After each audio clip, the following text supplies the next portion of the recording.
एक बड़ी सी नदी थी जो कि ऊंची पहाड़ी से बहती हुई बहुत ही दूर तक जमीन पर फैली हुई थी। उस नदी के किनारे पे बहुत सारे छोटे बड़े लंबे चौड़े गोल मटोल पत्थर पड़े हुए थे। उन्हीं सब पत्थरों के बीच एक पत्थर ऐसा भी था जो देखने में बहुत ही खूबसूरत था, और वहीं दूसरी तरफ एक पत्थर ऐसा भी था जो कि साइज में तो काफ़ी बड़ा था, लेकिन देखने में वो काफ़ी बदसूरत लग रहा था। अब धीरे धीरे दोनों पत्थरों में आपस में दोस्ती हो जाती है। दोनों पत्थर एक दूसरे के काफ़ी अच्छे दोस्त बन जाते हैं।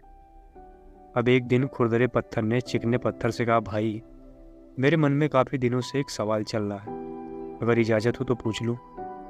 तो उस पर गोल मटोल और चिकने पत्थर ने कहा, बोलो मित्र, तुम्हें क्या पूछना है। तो इस पर खुरदरे पत्थर ने कहा कि ब्रदर, हमारा और तुम्हारा जन्म एक ही जगह से हुआ है, यानी हम दोनों ही उस ऊंची पहाड़ी से चलकर इस नदी में आए हैं।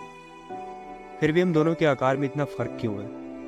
तुम इतने अच्छे हो और मैं इतना बदसूरत क्यों दिखाई देता हूँ? इस पर चिकने पत्थर ने जो जवाब दिया वो एक इंसान की लाइफ को बदलने के लिए काफ़ी है। चिकने पत्थर ने कहा, दोस्त, पहले मैं भी तुम्हारे ही तरह खुरदरा था। मैंने बहुत सालों तक संघर्ष किया है, नदी के तेज बहाव को झेला है, अनगिनत आंधी और तूफानों का सामना किया है, और तब जाकर मुझे यह आकार मिला है। इसके लिए मैंने बरसों संघर्ष किया है, बिना रुके बिना थके, और मैंने कभी अपने जीवन में हार नहीं मानी।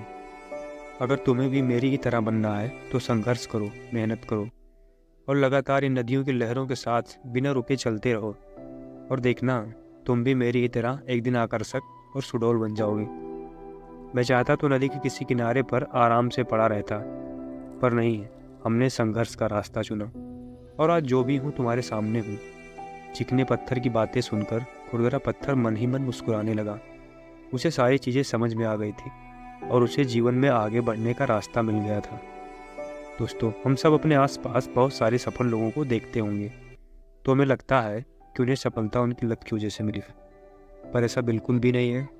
उन्होंने इसके लिए दिन रात मेहनत की होगी, तब जाके कहीं वो अपने जीवन में सफल हुए होंगे।